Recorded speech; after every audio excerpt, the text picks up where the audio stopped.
بالله من الشيطان الرجيم. بسم الله الرحمن الرحيم. الحمد لله رب العالمين، والصلاة والسلام على رسوله الأمين وعلى آله وصحبه أجمعين. اللهم صل على سيدنا محمد وعلى آل سيدنا ومولانا محمد. സുദീർഘമായ ഒരു ഭാഷണത്തിൻ്റെ വേദി അല്ല. മഹാനരായ സയ്യിദുന അംർ ഇബ്നുൽ ആസ് റളിയല്ലാഹു അൻഹു അല്ലാഹുവിൻ്റെ ഹബീബിൻ്റെ സ്വഹബിയാണ്. അംർ ഇബ്നുൽ ആസ് റളിയല്ലാഹു അൻഹുവിനോട് നബി സല്ലല്ലാഹു അലൈഹി വസല്ലം തങ്ങൾ ധാരാളം ഉപദേശങ്ങൾ ജീവിതത്തിൽ നൽകിയിട്ടുണ്ട്. ആ അംർ ഇബ്നുൽ ആസ് റളിയല്ലാഹു അൻഹുവിനെ അല്ലാഹുവിൻ്റെ ഹബീബായ സല്ലല്ലാഹു അലൈഹി വസല്ലം തങ്ങൾ വ്യക്തിപരമായി ഉപദേശിക്കുകയും ഒരുപാട് സുവിശേഷങ്ങൾ പറഞ്ഞുകൊടുക്കുകയും ചെയ്തിട്ടുണ്ട്. ആ അംർ ഇബ്നുൽ ആസ് റളിയല്ലാഹു അൻഹുവിൻ്റെ ഏറ്റവും പ്രിയപ്പെട്ട മകനാണ് സയ്യിദുന അബ്ദുല്ലാഹി റളിയല്ലാഹു അൻഹു. ആ അബ്ദുല്ലാഹി റളിയല്ലാഹു അൻഹു വീട്ടിലേക്ക് കടന്നു വരുമ്പോൾ വപ്പയായ അംർ ഇബ്നുൽ ആസ് റളിയല്ലാഹു അൻഹു തേങ്ങി തേങ്ങി കരയുന്നുണ്ട്. വാപ്പയുടെ കരച്ചിൽ കേട്ട മകൻ അബ്ദുള്ളക്ക് വിഷമം. വാപ്പയെ മുന്നേ സമയങ്ങളിലെല്ലാം കാണാറുണ്ടെങ്കിലും ഇങ്ങനെ ഒരു വിഷമാവസ്ഥയിൽ വാപ്പയെ ജീവിതത്തിൽ ഞാൻ കണ്ടിട്ടില്ല. ഉടനെ തന്നെ അബ്ദുല്ലാഹി റളിയല്ലാഹു അൻഹു വാപ്പയോട് ചോദിക്കുന്നു, അല്ലയോ ഉപ്പേ, നിങ്ങൾ എന്തിനാണ് ഇങ്ങനെ കരയുന്നത്? ആ സമയം മഹാനായ അംർ ഇബ്നുൽ ആസ് റളിയല്ലാഹു അൻഹു പ്രിയപ്പെട്ട മകനോട് പറഞ്ഞു, മോനെ, ഇത് വാപ്പയുടെ സകറാത്തിന്റെ ഘട്ടമാണ്. വാപ്പ മരിക്കാനിരിക്കുന്നു. ആ സമയം മകൻ ചോദിക്കുന്നു, വാപ്പേ, നിങ്ങളെപ്പോലത്തെ അല്ലാഹുവിന്റെ ഹബീബിനോട് വലിയ ബന്ധമുള്ള ഒരു സ്വഹാബി എന്ന നിലയിൽ മരണത്തിന്റെ സമയങ്ങളും നിങ്ങൾ എന്തിനാണ് ഇങ്ങനെ കരയുന്നത്? ആ സമയം അംർ ഇബ്നുൽ ആസ് റളിയല്ലാഹു അൻഹു പറയുന്നു, മോനെ, പ്രിയപ്പെട്ട വാപ്പക്ക് 3 ഘട്ടം ജീവിതത്തിൽ കഴിഞ്ഞുപോയിട്ടുണ്ട്. ആ 3 ഘട്ടങ്ങളിൽ വളരെ പ്രധാന ഘട്ടങ്ങൾ ഞാൻ ഇപ്പോ ഓർക്കുന്നുണ്ട്. അംർ ഇബ്നുൽ ആസ് റളിയല്ലാഹു അൻഹു പറയുന്നു, മോനെ, വാപ്പക്ക് അല്ലാഹുവിന്റെ ഹബീബിനോട് ഏറ്റവും വെറുപ്പുള്ളൊരു കാലമുണ്ടായിരുന്നു. ആ കാലഘട്ടത്തിൽ മരിക്കാതിരുന്നത് വാപ്പയുടെ ഭാഗ്യമാണ്. അന്നെങ്ങാനും മരിക്കുകയാണെങ്കിൽ എനിക്ക് കാലാകാലം കിടക്കാനുള്ളത് നരകത്തിലാണ്. ആ സമയം അംർ ഇബ്നുൽ ആസ് റളിയല്ലാഹു അൻഹു പറയുന്നു, ഞാൻ അന്ന് മരിക്കാത്തതെന്റെ ഭാഗ്യമാണ്. രണ്ടാമത്തൊരു കാലം അല്ലാഹുവിന്റെ ഹബീബിനോട് ഏറ്റവും അടുപ്പും താല്പര്യവുമുള്ളൊരു കാലം, അതേ നബി സല്ലല്ലാഹു അലൈഹി വസല്ലം തങ്ങളോട് വിശ്വസിച്ച ഒരു കാലം. ആ കാലത്തിൽ അല്ലാഹുവിന്റെ ഹബീബ് കൂടെയുള്ള ഒരു സമയം എന്റെ ജീവിതത്തിലുണ്ട്. ആ സമയത്തിൽ എനിക്ക് മരിക്കാൻ കഴിയാത്തതെന്റെ നിർഭാഗ്യമാണ് മോനെ. അന്നെങ്ങാനും ഞാൻ മരിക്കുമ്പോ എന്റെ ജനാസ മുന്നിൽ വെച്ച് അല്ലാഹുവിന്റെ ഹബീബ് ദുആ ചെയ്യുവാനുണ്ടാകും. ഇന്ന് ഞാൻ മരിക്കുന്ന ഘട്ടമെത്തിയപ്പോ നബി സല്ലല്ലാഹു അലൈഹി വസല്ലം തങ്ങൾ എന്റെ ജനാസ മുന്നിൽ വെച്ച് ദുആ ചെയ്യാനില്ലല്ലോ എന്നത് ആലോചിക്കുമ്പോഴാണ് എനിക്ക് വിഷമമുള്ളത്. ആ സമയം അബ്ദുല്ലാഹി ചോദിക്കുന്നു, ഉപ്പാ, അല്ലാഹുവിന്റെ ഹബീബിന്റെ ശേഷമാണ് നിങ്ങൾ മരിക്കുന്നതെങ്കിലും ഒരു മകൻ എന്ന നിലയിൽ എന്നോട് ഒരുപാട് ഹെൽപ്പ് ചോദിക്കേണ്ട ഘട്ടം വന്നപ്പോഴും വാപ്പ എന്ന നിലയിൽ നിങ്ങൾ എന്നോട് ചോദിച്ചിട്ടില്ല. എന്നാലും ഞാൻ ഈ മരണത്തിന്റെ സമയം വാപ്പയുടെ മുഖത്തേക്ക് നോക്കുമ്പോ എനിക്ക് വിഷമമുണ്ട്. ഒരു മകൻ എന്ന നിലയിൽ ഞാൻ എന്തെങ്കിലും ഹെൽപ്പ് ചെയ്യണോ പാ? അംർ ഇബ്നുൽ ആസ് റളിയല്ലാഹു അൻഹു പറയുന്നു, മോനെ, വാപ്പക്ക് 3 വസിയ്യത്ത് ഈ സമയത്ത് നൽകാനുള്ളൂ. ഒന്നാമത്തെ വസിയ്യത്തിന്റെ കൂട്ടുകാരിൽ ജാഹിലിയ്യ കാലഘട്ടത്തിലെ കൂട്ടുകാരുണ്ട്. ഇസ്ലാമിലേക്ക് ഇപ്പോഴും വരാത്ത കുടുംബങ്ങളുണ്ട്. എന്റെ ജനാസ വീട്ടിലെത്തുന്ന സമയത്ത് കരയാൻ വേണ്ടി ആളുകളെ ജാഹിലിയ്യ സ്വഭാവം അനുസരിച്ച് കൂലിക്ക് വിളിക്കാൻ എന്റെ സുഹൃത്തുക്കൾ ഉണ്ടാവും. വാപ്പയുടെ മകൻ അത് തടയണേ മോനെ. രണ്ടാമത്തെ വസിയ്യത്ത്, വാപ്പയുടെ ജനാസ എടുക്കുന്ന സമയത്ത് തീപന്തം കൊളുത്തുന്ന ഒരു സ്വഭാവം വന്നിട്ടുണ്ട്. ആ തീപന്തം കൊളുത്തുന്ന ഒരു സ്വഭാവം നിരോധിക്കണേ മോനെ. മൂന്നാമത്തെ വസിയ്യത്ത്, മോനെ വാപ്പയുടെ ജനാസ വീട്ടിൽ നിന്നെടുക്കുന്ന സമയത്ത് എന്റെ മകനാകുന്ന നീ എന്റെ കൂടെ ഉണ്ടാകണേ മോനെ. എന്റെ ജനാസ പള്ളിയിലേക്ക് കൊണ്ടുപോകുമ്പോ മകനുണ്ടാവണം. അങ്ങനെ നിസ്കാരം നിർവഹിച്ച് ഖബറിന്റെ സമീപത്തേക്ക് എത്തുമ്പോ മകൻ വേണം. ആ മകനെ എന്റെ ജനാസ മുഴുവൻ ആളുകളും കൂടെ ഇറക്കി വെച്ച് എന്റെ ജനാസയുടെ മേലെ മുടുവലകകൾ ഓരോന്നായി വെച്ചിട്ട് എന്റെ ജനാസയുടെ മേലെ മിൻഹാ ഖലഖ്നാകുമെന്ന് പറഞ്ഞ് മണ്ണ് വാരിയിടുമ്പോ എല്ലാവരും പിരിയുന്ന വേളയിൽ മകനെ നീ പിരിയരുത്. ആ ജനാസയുടെ ഖബറിന്റെ മുന്നബന്റെ മുകളിൽ നിന്നിട്ട് ഒരൊട്ടകത്തെ അറുത്ത് മാംസവിതരണം നടത്തുന്ന സമയമെങ്കിലും അവിടെ നിന്ന് സുഹൃതങ്ങൾ ചെയ്യണേ മോനെ എന്ന് പിതാവാകുന്ന സ്വഹാബിയായ അംറു ഇബ്നുൽ ആസ് തങ്ങൾ മകനോട് നൽകുന്ന വസിയ്യത്താണ്.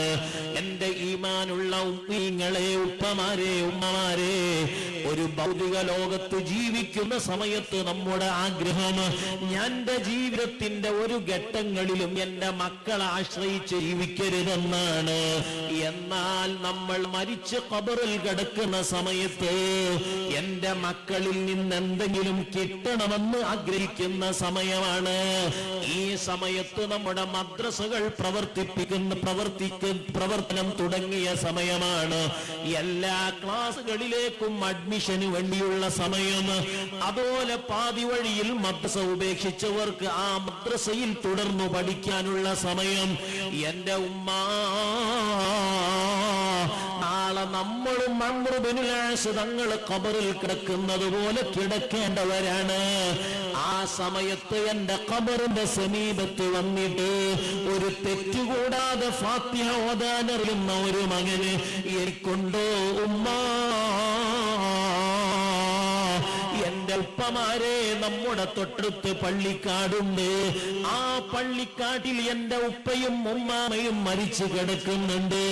ആ ഉപ്പയുടെ ഖബറിന്റെ സമീപത്ത് ഞാൻ പോകാറുണ്ട്. അതുപോലെ നാളെ നമ്മളും കിടക്കുന്ന സമയത്ത് നമ്മുടെ മക്കൾ ഇതുപോലെ വന്ന് എനിക്ക് വേണ്ടി എന്തെങ്കിലും ചെയ്യുമെന്ന് ഉറപ്പു പറയാൻ ഏതെങ്കിലും ഒരു ഖുർആനിലെ പേജെടുത്ത് മോനെ ഇതൊന്നോതെന്ന് പറയുമ്പോ തെറ്റുകൂടാതെ ഓതാൻ പറ്റുന്ന മക്കള് നമുക്കുണ്ടോ? അതുകൊണ്ട് മതവിദ്യാഭ്യാസത്തിന് അവസരമില്ല എന്ന് പറഞ്ഞ് കൈകഴുകാൻ നമുക്ക് കഴിയില്ല. എന്റെ മകനെ ഭൗതികമായി എന്തേ പഠിപ്പിക്കാത്തതെന്നുള്ള ചോദിക്കില്ല. എല്ലാ ഭൗതികതയിലേക്കും മക്കളെ വിടുമ്പോഴും ആത്മീയമായി നമ്മുടെ വല്യുമ്മമാര്, വല്യുപ്പമാര് അവരുടെ കാതുകളെ കൊടുത്ത് സമ്പത്ത് മുഴുവനും കൊടുത്ത് ഉണ്ടാക്കിയ മദ്രസകൾ. എന്റെ ഉമ്മമാരെ, നമ്മുടെ മക്കൾ ആത്മീയ വിദ്യാഭ്യാസത്തിനു വേണ്ടി, ദീൻ പഠിക്കാൻ വേണ്ടി സ്ഥാപിച്ചതാണ്. അതുകൊണ്ട് നല്ല സമയഘട്ടങ്ങളിൽ 2.5 മാസത്തോളം നമുക്ക് വെക്കേഷൻ സമയം കഴിഞ്ഞുപോയി. ആ സമയത്തും എന്റെ മക്കളെ ആത്മീയ പുരോഗതിക്ക് ലക്ഷ്യമായ മതപാഠശാലകളിൽ മതപഠനം എത്രയുണ്ടെന്ന് ചിന്തിച്ച് വേണ്ട പരിഹാരം ചെയ്തിട്ടുണ്ടോ? അടുത്ത മാർച്ച് മാസത്തിലുള്ള SSLCക്ക് വേണ്ടി ഇപ്പോഴേ ഈ വർഷത്തെ SLCയുടെ റിസൾട്ട് അറിയുന്നതിന്റെ മുന്നേ തന്നെ നമ്മുടെ വീടങ്ങളിലുള്ള മക്കൾക്ക് കോച്ചിങ് കൊടുത്തിട്ടുണ്ട്. +2 കഴിഞ്ഞാൽ എഴുതാനുള്ള നീറ്റ് എക്സാമിന് വേണ്ടി നമ്മുടെ മക്കളെ ആഗ്രഹപൂർത്തീകരണത്തിന്റെ ഭാഗമായി പല കോളേജുകളിലേക്കും പറഞ്ഞയച്ചിട്ടുണ്ട്.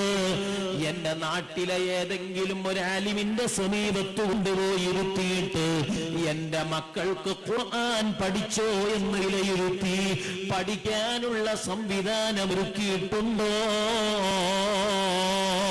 അംറു ഇബ്നുൽ ആസ് റളിയല്ലാഹു അൻഹു സ്വഹാബിയാണ്. അല്ലാഹുവിന്റെ ഹബീബിന്റെ പ്രാർത്ഥനയും നോട്ടവും അപ്പോഴുമുണ്ട്. അതും വിചാരിച്ച് ഞാൻ ഖബറിൽ കിടക്കുമ്പോ സുഖമുണ്ടാകുമെന്ന പ്രതീക്ഷയിൽ മകനോടൊന്നും പറയാതെ മരിക്കാൻ നിന്നിട്ടില്ല.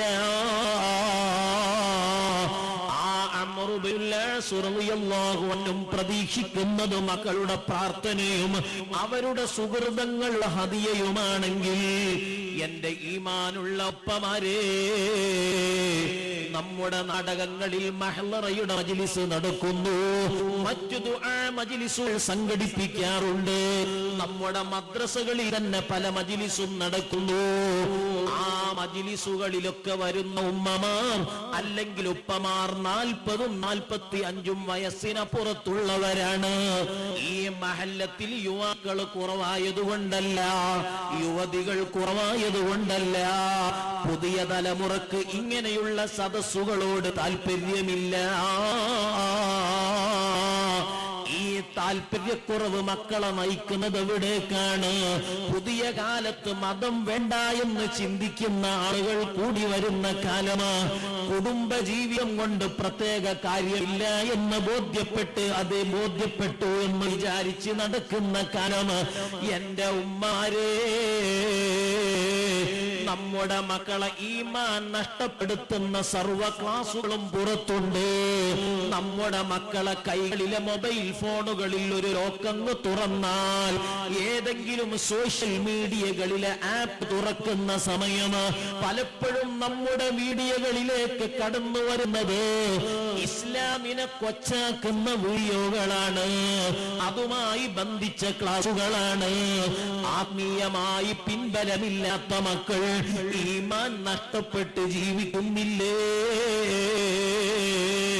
ഇങ്ങനെയൊരു മജ്ലിസ് നടക്കുമ്പോ തലയിൽ തൊട്ടുവെച്ച് മജ്ലിസിൽ ഇരിക്കാൻ നമുക്ക് പൂതി വന്നത് നാമും ചെറിയ മക്കളായ സമയത്ത് നമ്മുടെ ഉമ്മയും ഉപ്പയും സ്വലാത്ത് മജ്ലിസിലേക്ക് പോകുമ്പോ നമ്മുടെ കൈപിടിച്ചു പോയത് കൊണ്ടാണ്. അന്ന് വഴല് കേൾക്കുന്ന നേട്ടം എന്താണെന്ന് അറിഞ്ഞിട്ടില്ലെങ്കിലും ആ മജ്ലിസിൽ ഭവ്യതയോടെ ഇരിക്കാൻ നമ്മുടെ ഉപ്പ പഠിപ്പിച്ചതിന്റെ മഹത്വം കൊണ്ട് അല്ലാഹു നമ്മുടെ മാതാപിതാക്കൾ നമുക്ക് കാണിച്ചു തന്ന വഴിയുടെ പ്രാധാന്യം കൊണ്ട് ആത്മീയമായ വഴിയോട്, ദീനിനോട്, പള്ളിയോട്, മദ്രസയോട്, മജ്ലിസുകളോട് താല്പര്യമല്ല നമുക്ക് തന്നതാണ്. ഈ ഒരു താല്പര്യത്തിന്റെ വഴി പുതിയ തലമുറക്കില്ല. ആ തലമുറകളെ വഴി നടത്തേണ്ട ബാധ്യത ഉപ്പ നമുക്കുണ്ട്. ഇങ്ങനെ മജ്ലിസുകൾ മാസം നമ്മുടെ മഹല്ലത്തിൽ നടക്കുമ്പോ അന്ന് വീട്ടിലെ പരിപാടികളൊക്കെ മാറ്റിവെച്ച് കുടുംബസമേതം മജ്ലിസിൽ പങ്കെടുത്ത് ആത്മീയമായ അറിവുകൾ സമ്പാദിച്ച് നാളെ ആഖിറ ലോകത്തേക്ക് മക്കളെ ഒരുക്കണേ ഉപ്പ. അല്ലാഹു അതിനു നിമിത്തമാകുന്ന വേദിയായി നമ്മുടെ മജ്ലിസിനെ അല്ലാഹു സ്വീകരിക്കട്ടെ. അതുകൊണ്ടാണ് അല്ലാഹുവിന്റെ ഹബീബ് പറഞ്ഞു, മാ നഹല വാലിദുൻ വലദൻ അഫ്ളല മിൻ അദബിൻ ഹസൻ. ഏറ്റവും വലിയ ഗിഫ്റ്റ് നമ്മുടെ മക്കൾക്കൊരു മാതാവ് അല്ലെങ്കിൽ പിതാവ് എന്ന നിലയിൽ നൽകാൻ പറ്റുന്ന ഏറ്റവും നല്ല ഗിഫ്റ്റ് നല്ല അദബുള്ള മക്കളാക്കുക എന്നതാണ്. ദീനിനോട് താല്പര്യമുള്ള മക്കളാക്കുക എന്നതാണ്. അല്ലാഹു നമ്മുടെ മക്കൾക്ക് ആ ബോധം കൊടുത്തു. നാളെ ഉഖ്റവിയായ ലോകത്ത് നമുക്ക് സന്തോഷിക്കുന്ന മക്കളാക്കി നമ്മുടെ മക്കളെ അല്ലാഹു സ്വീകരിക്കുമാറാവട്ടെ. ആമീൻ എന്ന് ദുആ ചെയ്തുകൊണ്ട് ഞാൻ നിർത്തുന്നു. അസ്സലാമു അലൈക്കും വറഹ്മത്തുള്ളാഹി വബറകാതുഹു.